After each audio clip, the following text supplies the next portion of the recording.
Salut à tous! Cette capsule aujourd'hui s'intéresse à la qualité de tatouage et à l'évaluation d'un portfolio quand vous regardez pour trouver un bon artiste. Donc, je vais préciser certains points sur la qualité technique et aussi un petit peu artistique d'une œuvre qui est publiée dans un portfolio d'un artiste. Donc, comment faire pour repérer les choses qui peuvent te donner un indice que le tatoueur n'est pas techniquement au point. Ça peut être des tatouages super simples, ça peut être des tatouages beaucoup plus élaborés, mais des choses précises à ne pas manquer quand vous regardez précisément un tatouage. Premièrement, une mauvaise qualité, ça peut être justifié par un manque d'expérience ou un mauvais équipement mal ajusté. Quelqu'un qui va bien tatouer va avoir un équipement de qualité, il va savoir s'en servir. Donc, les excuses qu'on entend souvent, ça va être un artiste qui va dire « Ah, la peau était trop dure, un rejet d'encre, des choses comme ça. » Quand on est un bon artiste d'expérience, ça n'existe pas, ces choses-là. On s'ajuste par rapport à le type de peau qu'on va avoir devant nous, à l'endroit sur le corps. Si une peau est plus dure, plus mince, donc on va s'ajuster. On va ajuster notre machine, on va ajuster la vitesse à laquelle on tatoue, la profondeur à laquelle on va tatouer. Donc, on travaille avec le problème, entre guillemets, et non, on s'en sert pas comme excuse pour dire « Ah, j'ai raté mon tatouage parce que la peau était trop dure, etc. » Donc, la première chose à regarder, ça va être la qualité des lignes. Je pense que c'est ce qui saute le plus aux yeux. La qualité des lignes comme une épaisseur de ligne qui va être constante. Il n'y aura pas de blowout. Un blowout, c'est quand une ligne est très bien faite et tout d'un coup, il y a une épaisseur soudaine. Donc, c'est de l'encre qui s'est épanchée dans la peau. Je vais vous montrer une photo qui va vous montrer qu'est-ce que c'est un blowout. Donc, un blowout, c'est causé par une aiguille qui est rentrée trop profondément dans la peau ou dans un angle inapproprié.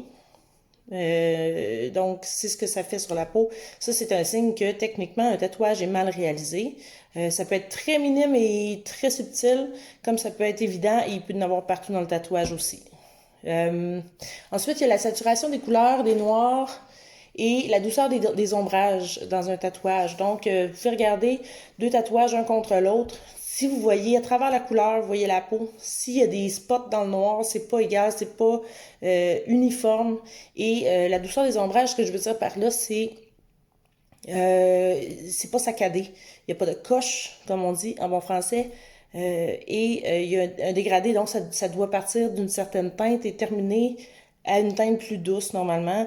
Donc, un bon dégradé va partir de noir à blanc, en passant par certaines nuances de gris. Et tout ça va être très fluide et doux. Donc ensuite, si on pousse un peu plus sur le côté artistique ou dans des tatouages que je dirais plus élaborés, donc pas minimaliste, pas tout petit, là. Si on prend des tatouages qui sont plus gros ou une plus grosse composition, vous allez avoir aussi certaines choses à regarder comme la clarté, la fluidité et les proportions. Donc, c'est supposé être clair ce que c'est. Quand vous le regardez, vous n'êtes pas supposé vous demander c'est quoi. Bon, il y a de l'art plus abstrait, là, on s'entend. Mais s'il faut que tu regardes le tatouage pendant 10 minutes pour comprendre que c'est un lion, ça n'a pas été bien fait. Bon. À moins que ce soit voulu là, dans le processus artistique, là, on s'embarque dans d'autres choses, mais ce que je veux dire, c'est que normalement, c'est supposé être très lisible. Les proportions sont supposées être bien conservées. Donc, s'il y a un visage de fait, qu'il y a une main comme ça doit être logique. La main doit être la bonne grandeur par rapport au visage et tout ça. Ça, souvent, c'est des erreurs qu'on va voir et qui sautent aux yeux pour nous. La position sur le corps du tatouage est importante aussi. Doivent être dans le bon sens. Donc, un tatouage, un portrait qui regarde vers l'arrière, à la base, c'est une erreur. Bon, on pourrait partir dans plusieurs... on pourrait partir dans plusieurs débats là-dessus. Il y a des règles non écrites. Un tatouage doit bien suivre le corps. En gros, c'est ça. Donc, ensuite de ça, je pourrais vous parler des contrastes qui doivent être bien répartis. Encore une fois, dans les pièces plus complexes, là, un contraste, donc, c'est des ombres et des lumières. Donc, pas un gris égal. Si vous avez un tatouage qui est une demi-manche, bon, une bonne grandeur, qui a une composition et plusieurs choses dedans, et que c'est tout le même gris, habituellement, c'est un signe que la personne travaille pas bien techniquement. Donc, il doit avoir des noirs, il doit avoir des blancs, il doit avoir des valeurs entre les deux. Donc, un bon ajustement des contrastes démontre une qualité de tatouage. En dernier, je voulais vous dire qu'il faut faire attention aussi aux copycats, qu'on appelle donc des artistes qui copient sans gêne intégralement d'autres tatouages.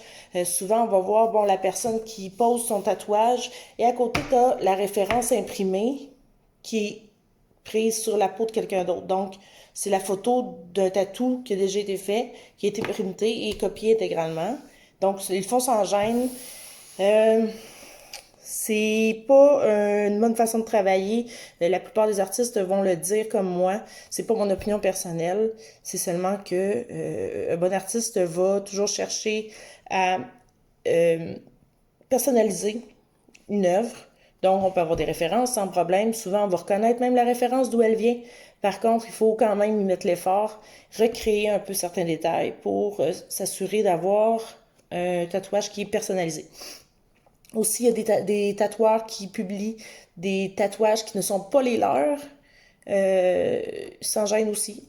Des dessins qui ne sont pas les leurs. Tu regardes un portfolio, tout est croche, tout est, bon, il n'y a rien qui démontre la qualité. Tout d'un coup, tu as 4, 5, 6 photos de tatouages qui sont vraiment de niveau supérieur. Posez-vous des questions. Normalement, un tatouage, un tatoueur va avoir un portfolio qui va être constant. Donc, dans la qualité, on va avoir quelque chose qui est constant. Ça ne sera pas tout laid et tout d'un coup tout beau. Ça démontre habituellement que la personne ne se gêne pas pour prendre des tatouages des autres et s'en servir pour se faire une fausse publicité. Faites attention à ça. Si vous voyez des logos qui ne sont pas les leurs, faites attention à ça aussi. Donc, j'espère que cette capsule va vous avoir aidé à faire de bons choix et au plaisir de vous revoir très bientôt. Bye bye!